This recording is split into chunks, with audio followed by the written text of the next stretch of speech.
29వ అధ్యాయంలోనికి వెళదాం. 29వ అధ్యాయం 24 వచనాలలో అరీయేలు అనగా ఇశ్రాయేలు దేశం. అరీయేలునకు శ్రమ అన్నప్పుడు ఇశ్రాయేలు దేశానికి శ్రమ అని చెబుతున్నాడు. అరీయేలునకు శ్రమ, దావీదు దండు దిగిన అరీయేలు పట్టణమునకు శ్రమ. The city wear David encamped, add year to year, let the feet run their round. సంవత్సరం వెంబడి సంవత్సరము గడవనీయండి, పండుగలను క్రమముగా జరగనీయుడి. అరీయేలునకు శ్రమ, అరీయేలునకు శ్రమ. అరీయేలు అనేది ఇశ్రాయేలు దేశమున యెరూషలేము యొక్క పేరు. యెరూషలేము పట్టణాన్నే అరీయేలు అని పిలిచారు. కనుక శ్రమ పట్టణానికి రాబోతుందనేటువంటి ప్రవచనం చెప్పాడు. పండుగలు జరగనీయమన్నాడు, అదే జరగనివ్వలేదు వాళ్ళు. ఎందుకు వచ్చింది శ్రమ? వారు విశ్రాంతి దినము ఆచారము పాటించలేదు. పురుషులు 3 పర్యాయములు దేవుని మందిరములో కనపడవలసినటువంటి విధి ఉండగా ఏ పురుషుడు రావటానికి ఇష్టపడలేదు. కనుక దేవుడిచ్చినటువంటి బాధ్యత ఇశ్రాయేలు జనాంగములో కుటుంబ యజమానులు పాటించకపోయినప్పుడు ఆ పట్టణానికి శ్రమ సంభవించింది. అదే చెబుతున్నాడు ఇక్కడ. నేను అరీయేలును బాధింపగా దుఃఖము విలాపం కలుగుతుంది, అందుచేత అది నిజంగా నాకు అగ్నిగుండమగును. నెబుకద్నెజరు యెరూషలేము మీద దండెత్తినప్పుడు సొలొమోను నిర్మాణం చేసినటువంటి దేవాలయాన్ని యూదుల చేతే పడగొట్టించి ఆ రాళ్లను బెన్ హిన్నోము లోయలోనికి తోయించి తగలబెట్టేశాడు.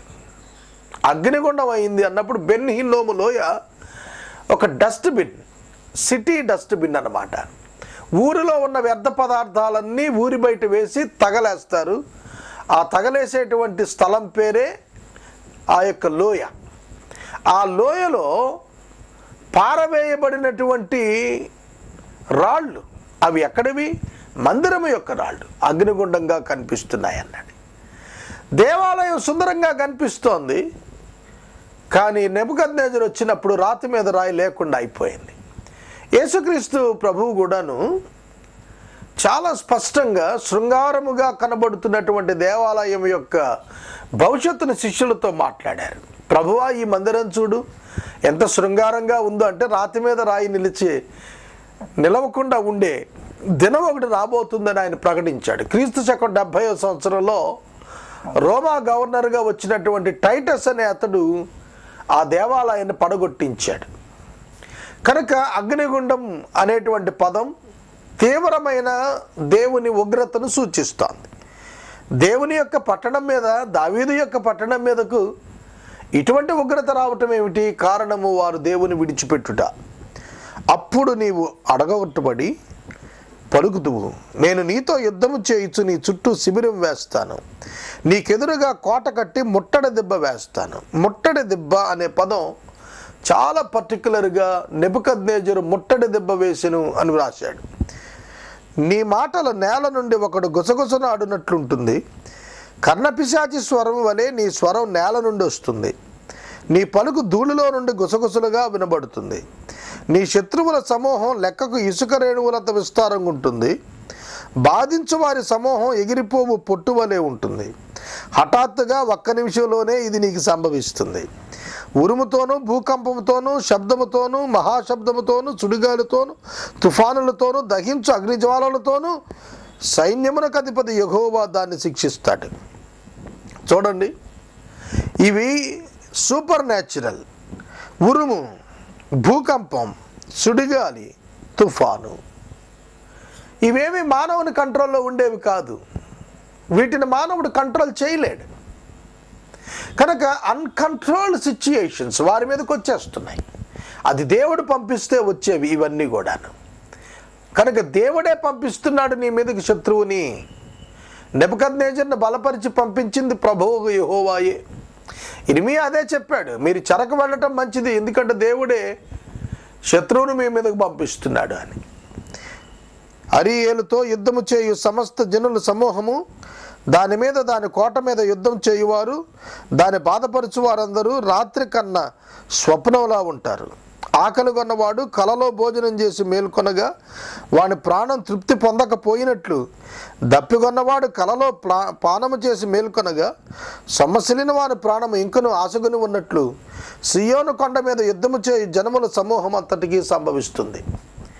ఆకలేసినప్పుడు ఆహారం తినాలి. ఆకలేసినప్పుడు నిద్రలో ఆహారం తింటే ఆకలి తీరుతుందా? దాహం వేసినప్పుడు పానం చేయాలి. పానము నిద్రలో పానం చేస్తే భౌతికంగా బయట దాహం తీరుతుందా? అంటే వారికి ఆకలి అలానే ఉంది, దాహం అలానే ఉంది. కానీ వారు నిద్రలో తాగి తిన్నట్టున్నారు, తృప్తి లేని వారుగా ఉన్నారు. వారి జీవితంలో ఆకలి తీరని స్థితిలోనే ఉన్నారు. అలాగని ఇశ్రాయేలీయులు ఉంటారన్నాడు. అంటే వారికి విడుదల లేని స్థితి కనిపిస్తోంది అన్నాడు. 9వ వచనం, జనులారా తేరి చూడండి, విస్మయముందుడి, మీ కండ్లను చెడగొట్టుకునడి, గుడ్డివారుగుడి. ద్రాక్షారసము లేకయ్యేవారు మత్తులై ఉన్నారు, మద్యపానము లేకయ్యే తూలుచున్నారు. యెహోవా మీ మీద గాఢ నిద్రాత్మ కుమ్మరించాడు, మీకు నేత్రములుగా ఉన్న ప్రవక్తలను చెడగొట్టాడు. ఇది అసలు ప్రమాదం. ప్రవక్తలు దయ్యము చేత నడిపించబడ్డారు. ఇశ్రాయేలులో ప్రవక్తలు దయ్యము చేత నడిపించబడ్డారు. రాజులను పక్కదారి పట్టించారు. ఎందుకంటే ఆనాటి ప్రవక్తలు భౌతికమైనటువంటి లాభం కొరకు ప్రవక్తలుగా పనిచేశారు. ఆత్మ సంబంధమైన విషయాల పట్ల ప్రజలను ఉత్తేజపరచాల్సినటువంటి ప్రవక్తలు భౌతిక ఆశీర్వాదాల పట్ల మనసునుంచారు. అందుకే వారు దయ్యము చేతికి అప్పగించబడ్డారు. ప్రవక్తలే వారి నాశనానికి కారణమయ్యారు. ఇర్మియా ఒక్కడు తప్ప మిగిలిన వారందరూ కూడాను రాజులను పక్కదారే పట్టించారు. ఒక్క ఇర్మియా ఒక్కడు మాత్రమే నిజమైన ప్రవచనాలు పలికాడు. అయినను రాజులు కోపించి ఇర్మియాను చెరసాల్లో వేశారు, క్లేశాన్నం పెట్టారు, బంధించారు. ఇర్మియా కోపం వచ్చి నీవు వెనక్కి తిరిగి రావని చెప్పాడు. ఆ విధంగానే సిద్కియా మరణమైపోయాడు. కనుక ప్రవక్తలలో అబద్ధ ప్రవక్తలు లేస్తారు. అంచెదినాల్లో కూడా అదే సంభవిస్తారు. ఇవాళ అత్యధిక శాతం సత్యవంతులైన సువార్థికుల కంటే కూడాను గొర్రె చర్మము కప్పుకున్న తోడేళ్ల వంటి మనస్సు కలిగిన వారే అత్యధికంగా బోధ చేస్తున్నారు. అందుకే ప్రభావం కనబడటం లేదు. దీనిని అంతటిని గూర్చిన ప్రకటన గూఢమైన గ్రంథపు వాక్య వలె ఉన్నది. ఒకడు నీవు దయచేసి దీన్ని చదువుమని చెప్పి అక్షరములు తెలియచిన వానికి వాడిని అప్పగించును. అతడు అది నా వలన కాదు, అది గూఢార్థముగా ఉన్నదని చెప్పును. మరియు నీవు దయచేసి దీన్ని చదువుమని చెప్పి అక్షరములు తెలియని వానికి దాన్ని అప్పగించును. అతడు అక్షరములు నాకు తెలియవు అనును. ప్రభువు ఇలాగ సెలవిచ్చి ఉన్నాడు. ఈ 2 వచనాల్లో అక్షరాలు తెలిసినవాడు చెప్పలేకపోతున్నాడు, అక్షరములు తెలియనివాడు చెప్పలేకపోతున్నాడు. భౌతిక విద్య చేత దేవుని యొక్క గూఢార్థాలను గ్రహించటం చేత కాదు. భౌతిక విద్య చేత జ్ఞానం కలుగుతుందేమో కానీ బుద్ధి కలుగదు. Knowledge is different from the wisdom.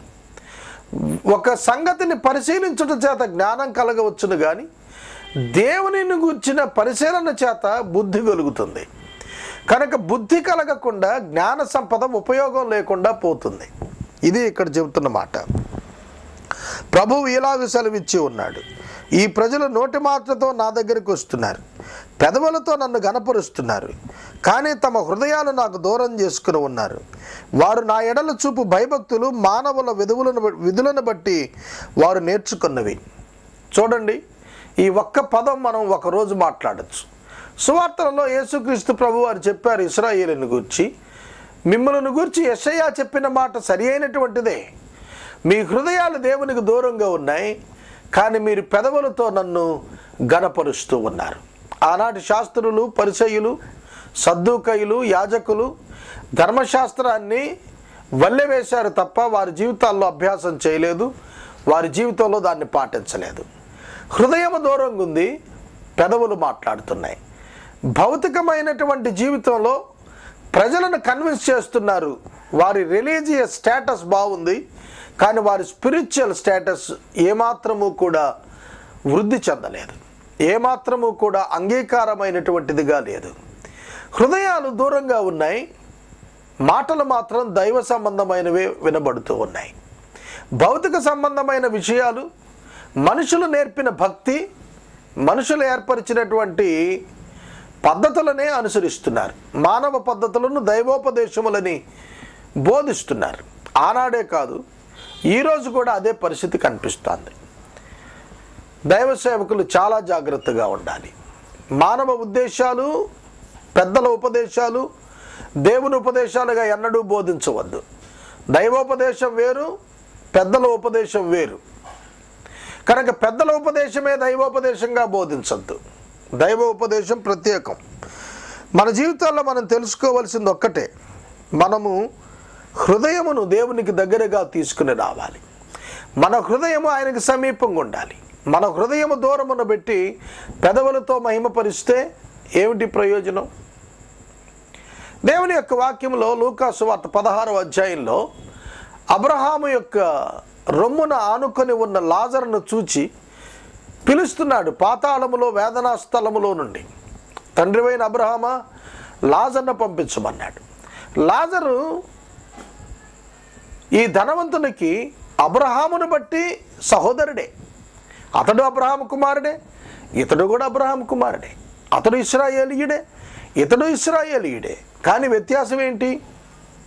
వ్యత్యాసం ఏమిటంటే హృదయము, ధనవంతుని హృదయము దేవునికి దూరంగా ఉంది, లాజరు హృదయము దేవునికి సమీపంగా ఉంది. అందుకనే వారి యొక్క గమ్యం మారిపోయింది. దేవునికి సమీపమైన హృదయం లేని వారు తమ జీవితాల్లో నష్టపోతారు. 14వ వచనం, కాగా నేను మరలా ఈ జనమడిలో ఒక ఆశ్చర్యకార్యం చేస్తా, బహు ఆశ్చర్యకార్యం జరిగిస్తాను. వారి జ్ఞానుల జ్ఞానం వ్యర్థమైపోతుంది, బుద్ధిమంతుల బుద్ధి మరుగైపోతుంది. తమ ఆలోచనలు యెహోవా కనబడకుండా లోలోపల వాటిని మరుగు చేసి చూస్తే వారికి శ్రమ. మమ్మల్ని ఎవరు చూచెదరు, మా పని ఎవరికి తెలియను అనుకుని చీకటిలో తమ క్రియలు జరిగించే వారికి శ్రమ.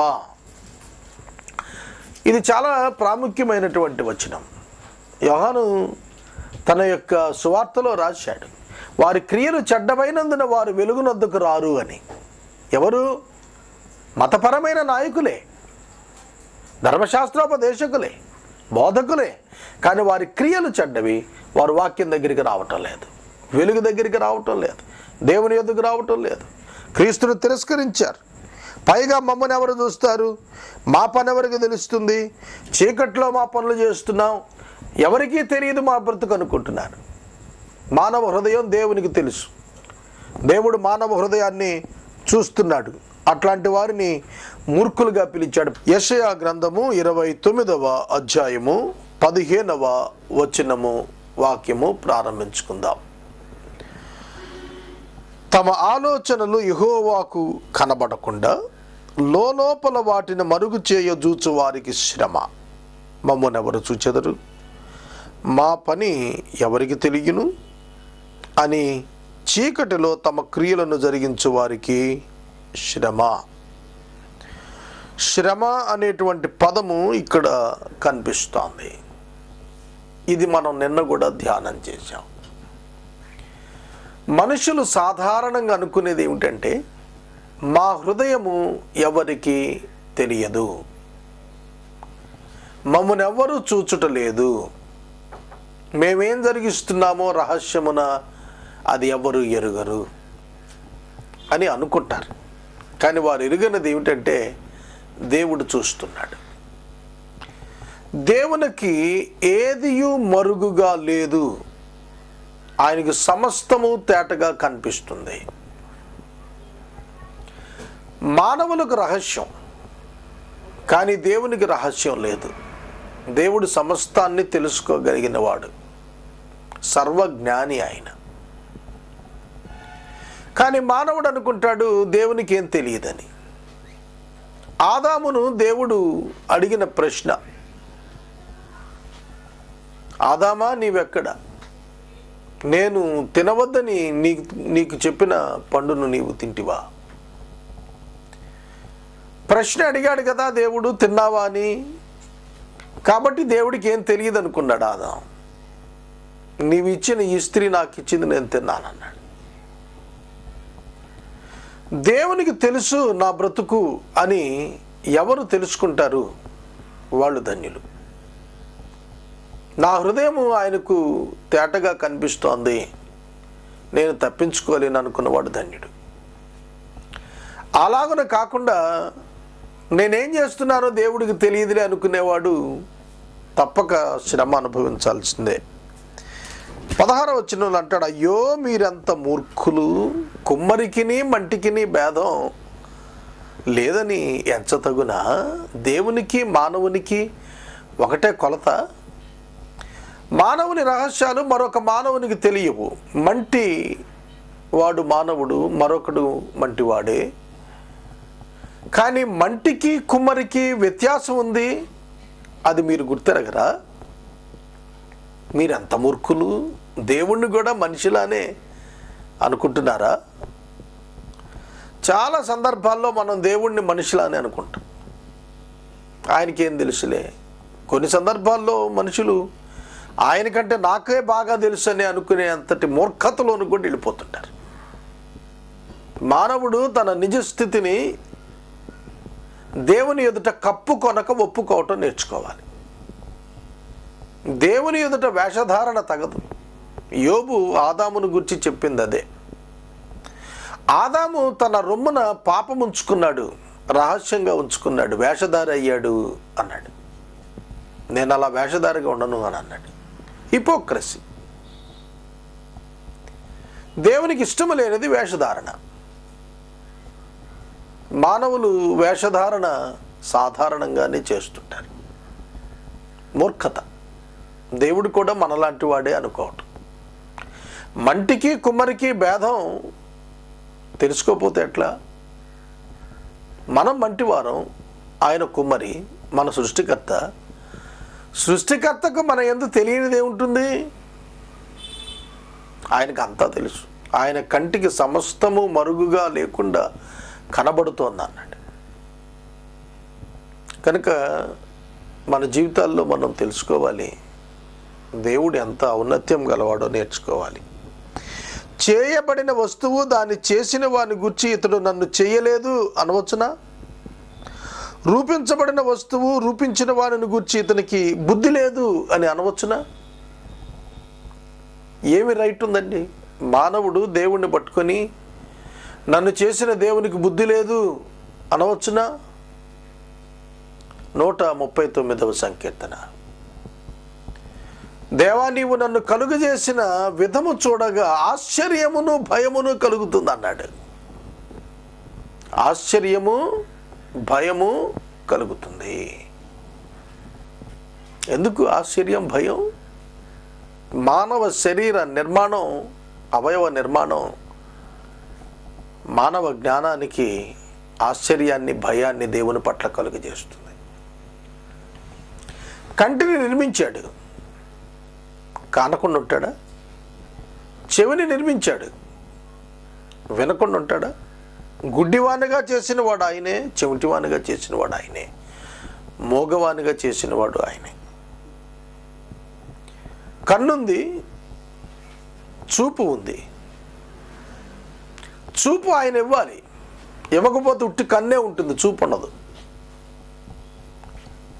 చెవి ఉంది, వినికిడి ఆయన ఇవ్వాలి. ఆయన ఇస్తేనే వినగలుగుతాం, ఆ శక్తి. కనుక వీ ట్రీట్ గాడ్ హీల్స్ అంటారు. అందుకే డాక్టర్స్ సిన్సియర్గా ఒప్పుకుంటారు, మేము వైద్యం చేస్తాం కానీ స్వస్థపరచువాడు దేవుడు. ఒక సీనియర్ సర్జన్ ఒక ఆపరేషన్ చేస్తే, ఒక చెడు పదార్థాన్ని తీసివేస్తే ఆ స్థలాన్ని శరీరమే ఆటోమేటిక్గా హీల్ చేసుకుంటుంది. ఎంత ఆశ్చర్యకరం! శరీరంలో నుండి ఆ స్వస్థత దానంతట అదే వస్తోంది. చర్మం పుడుతోంది, మాంసం పుడుతోంది. మరలా ఏ మందు వాడితే, ఏ మందు వాడకపోయినా పుడుతోంది. ఆశ్చర్యం. రూపొందించబడిన వస్తువు అట తన సృష్టికర్తకు బుద్ధి లేదు అనే ప్రశ్న అడిగితే, బుద్ధి లేనిది ఎవరికి? రూపించబడిన దానికే తప్ప సృష్టించిన వానికి కాదు. From the beginning, from Adam, ఆదాము నుండి కూడా, ప్రారంభం నుండి కూడా దేవుణ్ణి ప్రశ్నించే స్థితికి వచ్చేసాడు మానవుడు. సర్వశక్తుడిని ప్రశ్నింపతగునా? యోబు చాలా మాటలు మాట్లాడాడు దేవుని గురించి స్నేహితులతో. సర్వశక్తుడు అన్యాయం చేస్తున్నాడని మాట్లాడాడు. దేవుడికి కోపం వచ్చింది. యోబు దగ్గరికి వచ్చాడు. 65 ప్రశ్నలు అడిగాడు. వాటిలో ఏ ఒక్కదానికి కూడా యోబు సమయాన యోబు జవాబు చెప్పలేని స్థితి. ఇప్పుడు మనం చెప్పొచ్చు వాటిలో కొన్నింటికైనా, ఎందుకంటే scripture revealed many answers. Bible చాలా ఆన్సర్స్ చెప్పింది. ఆనాడు యోబు నోరు తెరవలేకపోయాడు. బూడిదలో పడి కొట్టుకుంటున్నానయ్యా, మాట్లాడినా అన్నాడు. చాలా సందర్భాల్లో మన స్వనీతి, మన అతిశయం మనల్ని దేవునికి వ్యతిరేకంగా తీసుకెళ్తుంది. అదే పాపం అంటే. దేవుణ్ణి తక్కువగా అంచనా వేయటం పాపం. దేవుని యందు విశ్వాసం ఉంచకపోవటం పాపం. దేవునికి లోబడకపోవటం పాపము. దేవుణ్ణి ప్రశ్నిస్తున్నాడంటే లోబడటం లేదనే తిరుగుబాటు. ఇది ఇశ్రాయేలు స్వభావం. ఇశ్రాయేలు జాతి ఎట్లాంటి జాతి అయ్యారు. వారిని నిర్మించిన వాడెవరు? వారిని పుట్టించింది ఎవరు? వారిని ఏర్పరచుకుంది ఎవరు? అబ్రహాము వారి మూలపితరుడు. అతన్ని పిలిచింది ఎవరు? అతనికి వాగ్దానం చేసి సంతానం ఇచ్చింది ఇస్సాకును ఎవరు? అన్నీ మర్చిపోయారు. మోషేని పంపించింది ఎవరు? దేవుడే. విడిపించింది ఎవరు? దేవుడే. అన్నీ మర్చిపోయి ఇశ్రాయేలీలు బుద్ధిహీనులయ్యి మూర్ఖులైపోయి ఆ దేవుడు ఎవరు, ఆ దేవునికి ఏం తెలుసు, ఆ దేవుడికి ఏం బుద్ధి ఉంది అనేట్లుగా తయారయ్యారు. అందుకే పౌలు గారు ఇశ్రాయేలీలను ఖండిస్తూ చెప్పాడు, దేవుని యొక్క బుద్ధిహీనత కనుకుంటే అది మానవుని యొక్క జ్ఞానం కంటే కూడా చాలా గొప్పదన్నాడు. అంటే ఆయనకు బుద్ధిహీనత లేదని చెప్పటానికి.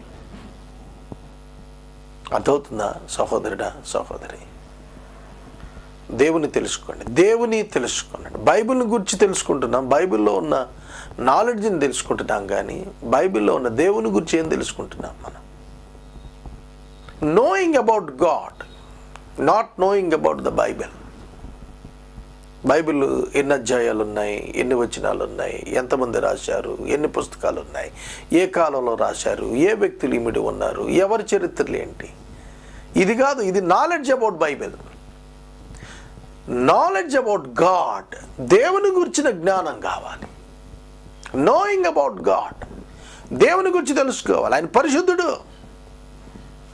దేవదూతలు గాన ప్రతిగానాలు చేస్తున్నారు దివారాత్రులు మానక. యెషయా గ్రంథం 6వ అధ్యాయంలో చూస్తున్నాం మనం. ఆయన పరిశుద్ధుడు. సైన్యాలకు అధిపతి యెహోవా పరిశుద్ధుడు, పరిశుద్ధుడు, పరిశుద్ధుడు. ఆయన శక్తి కలిగిన వాడు, ఆయన సృష్టికర్త, ఆయన ఆశ్చర్యకరుడు, ఆయన బలవంతుడు, నిత్యుడు. ఆయన గురించి ఇంకా నీకేం తెలుసు? ఆలోచించు, ధ్యానించు, ప్రార్థించు, ధ్యానించు, తెలుసుకో.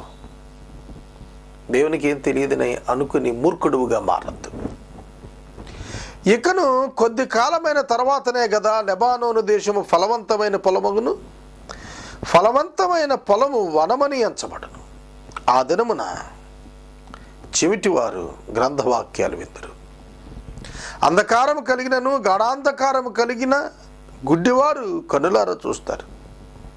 1000 ఏండ్ల పరిపాలనలో ఇప్పుడు కాలాన అంధులైన వారు, బధిరులైన వారు ఆ కాలాన చూస్తారు.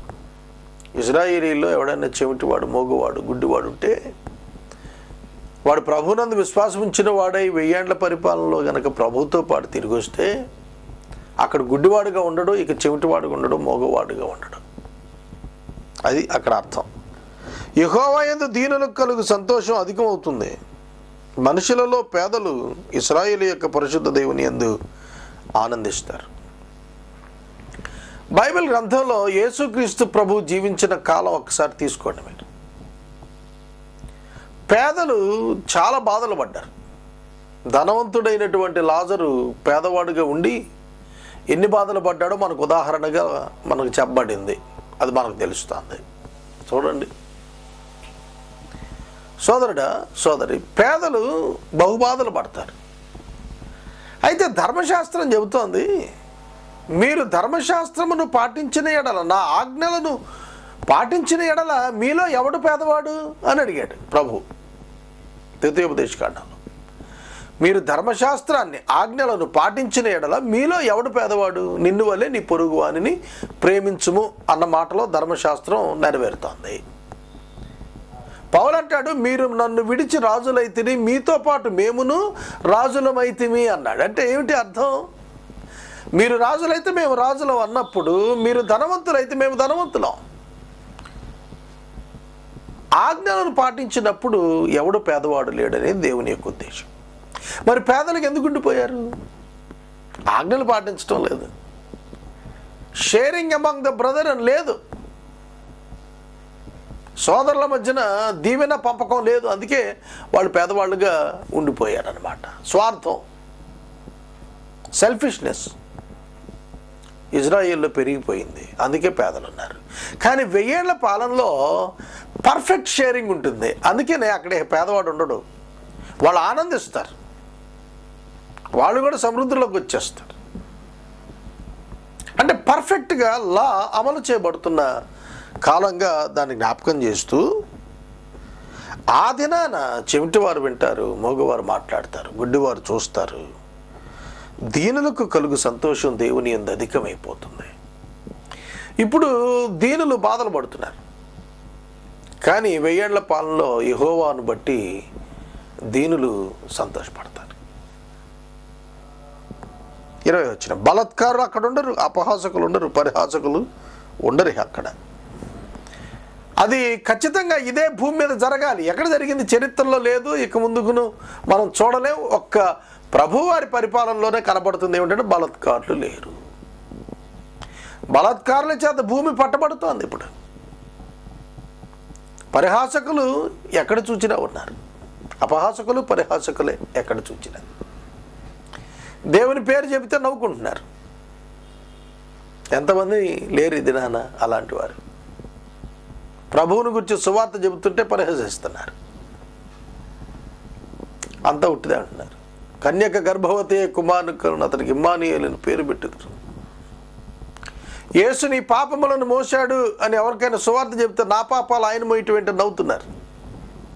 2000 సంవత్సరాల క్రితం చచ్చిపోయిన ఆయన ఇవాళ నేను చేసిన పాపాన్ని మోసాడని చెబుతారు ఏమిటి అని అపహాస్యం చేస్తున్నారు.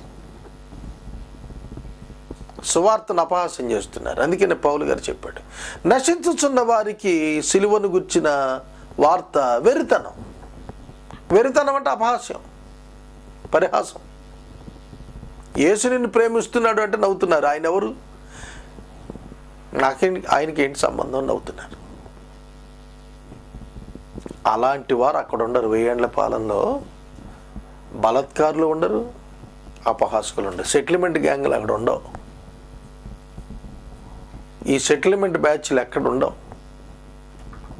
డబ్బుకు లోబడి, డబ్బుకు ధనాపేక్షకు భూమి మీద పేదల యొక్క, విధవరాండ్ల యొక్క ఇండ్లు మింగేస్తున్నారే, అట్లాంటి వాళ్ళు ఉన్నారు. ఈ మధ్యన ఒక సోదరుడు మాట్లాడుతూ, లిటిగేషన్ ఉన్న భూములు కొంటారట కొందరు ఉన్నారట. అట్లాంటివి నాకు ఆశ్చర్యం కలిగింది. ఏమిటాయంటే బలత్కారులు ఆక్రమించుకుంటారట, బోర్డులు పెట్టేస్తారట, మాది ఈ స్థలం అని. పట్టా ఉన్నా కూడాను, అవతల వ్యక్తికి పట్టా ఉన్నా ఆ స్థలంలో బోర్డు పెడతాడు, ఏదో ఒక నోటీసు పంపిస్తాడు, ఏదో ఒక డాక్యుమెంట్ క్రియేట్ చేస్తాడు, భయకంపితులు చేస్తాడు. అలాంటి బలత్కారులు నశిస్తారు అని చెప్పండి. కానీ మరి ఇవాళ బలత్కారులదే లోకం. ఇవాళ చూడండి, నిన్న నేను ఎమ్మెల్సీ ఎలక్షన్స్ గురించి ఇద్దరు మాట్లాడుకుంటుంటే విన్నాను. 5,000 ఎవరో ఇచ్చారట, 6-5 వెండి గ్లాసులు ఇచ్చారట. ఆ పదవి వాళ్ళు ఇవ్వకపోయినా ఓటు వేయాలి కదా, ఎవరో ఒకరు గెలుస్తారు కదా. అలా కాదు, నేనే గెలవాలి, నేనే గెలవాలి. బలాత్కారం. నేను బలవంతుడు, నేను బలవంతుడు, నేను గెలవాలి, నేను గెలవాలి, నేను ఇది ఇస్తాను, నేను ఇది ఇస్తాను. ఇవి ఉండవు. 1000 ఏళ్ల పాలనలు ఎట్టంటే ఉండరు. ప్రభు పరిపాలన, అది నీతి పరిపాలన. ఇది సాతానుని పరిపాలన, అపవాది పరిపాలన. దీని యందు పాపమే నివసిస్తుంది, అక్రమం నివసిస్తుంది, బలాత్కారం నివసిస్తుంది, అపహాస్యమే, పరిహాసకులే నివసిస్తారు. సోదరుడా, సోదరి, యేసుక్రీస్తు ప్రభు సిలువెక్కినప్పుడు పరిహాసకులు ఏమన్నారు తెలుసా? నీవు దేవుని కుమారుడు అయితే నిన్ను నువ్వు రక్షించుకుని నువ్వు దిగిరా, మేము వస్తాం, నువ్వు దిగిరావయ్యా దేవుని కుమారుడు అయితే అని పరిహాసం చేశారు. వారి అంతం అగ్నిగుండమే. సోదరుడా, సోదరి, దేవుణ్ణి పరిహాసం చేసే స్థితికి వెళ్ళిపోతున్నావా? నువ్వు మంటివాడు అని మర్చిపోతున్నావా? జ్ఞాపకం చేసుకో. ఆనాడు ఇజ్రాయేలు జాతి ఆ విధంగా ఉన్నారు. కీడు చేయ యత్నిస్తూ ఒక వ్యాజ్యమును బట్టి ఇతరులను పాపులుగా చేయించు, గుమ్మములో తమను గద్దించు వారిని పట్టుకొనాలని ఉరివడ్డుచు మాయ మాటల చేత నీతిమంతుని పడద్రోయి వారు నరకబడుదురు. నరకబడుదురు. Wonderful statement. నీతిమంతులని పడద్రోయ చూచు వారు నరకబడుదురు. ఈ మాట వింటుంటే నాకు ఎలా ఉందంటే, నీతిమంతులు పడత్రోయబడుట కనిపిస్తోంది, కానీ లోకంలో పడత్రోసిన వారు నరకబడతారు. నీతిమంతులు పడిపోతున్నట్టు అనిపిస్తోంది. ఇప్పుడు దేవుని బిడ్డలను హింసకు గురి చేస్తున్నారు, మందిరాలు కూల్చేస్తున్నారు, నంచను పాడు చేస్తున్నారు,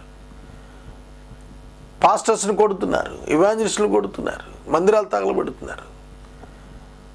నీతిమంతులు పడద్రోయబడినట్టుగా ఉంది ఇప్పుడు పరిస్థితి. కానీ అలా త్రోస్తున్న వారు నరకబడుదురు, నరకప్రాయులైపోతారు. కండెమ్డ్, వాళ్ళు కండెమ్ చేయబడతారు. చూడండి, వాళ్ళు నాశనమునకు అప్పగించబడతారు.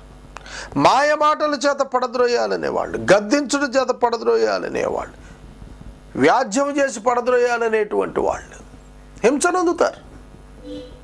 సోదరుడా, సోదరి, యేసుక్రీస్తు ప్రభువును సిలువ వేసిన పిలాతు ఏమైపోయాడు? పిచ్చివాడైపోయాడు. దేవుని స్తోత్రం, శతాధిపతి మారుమనసు పొందాడు. పిలాతు మాత్రం పిచ్చాడైపోయాడు. శాస్త్రులు పరిచయాలు ఏమయ్యారు? అప్పగించిన యూదా ఇస్కరియోతు ఏమయ్యాడు? ఉరి పెట్టుకుని సరిపోయాడు. సోదరుడా, సోదరి, క్రీస్తు సంఘం హింసించబడుతోంది. ప్రభువు ముందే చెప్పాడు, మీకు లోకంలో శ్రమ కలుగుతుంది అన్నాడు, భయపడొద్దు అన్నాడు. కనుక శ్రమ లేని క్రైస్తవ్యం బైబిల్లో చెప్పబడలేదు. ఇవాళ మనం నిరసన చెప్పినా ఏం చేసినా క్రైస్తవుడు సద్భక్తితో బ్రతకను ఉద్దేశించిన వాడు తప్పకుండా శ్రమ పొందుతాడు. కానీ విచిత్రం ఏంటంటే, ఆ శ్రమలో యెహోవా అతనికి తోడై ఉన్నాడని అతడు తెలుసుకుంటాడు. ఆ శ్రమలోనే అతడు గొప్ప చేయబడతాడు. ఆ శ్రమ అతనికి దీవెనగా మారుతుంది. శ్రమ పెట్టినటువంటి వాడు పాడైపోతాడు. ఇది వాస్తవం. అందుచేతను అబ్రహామును విమోచించిన యెహోవా యాకోబు కుటుంబానికి వచ్చి ఇలాగ సెలవిస్తున్నాడు. ఏమని? ఇక మీదట యాకోబు సిగ్గుపడడు, ఇక మీదట అతని ముఖం తెల్లబారదు.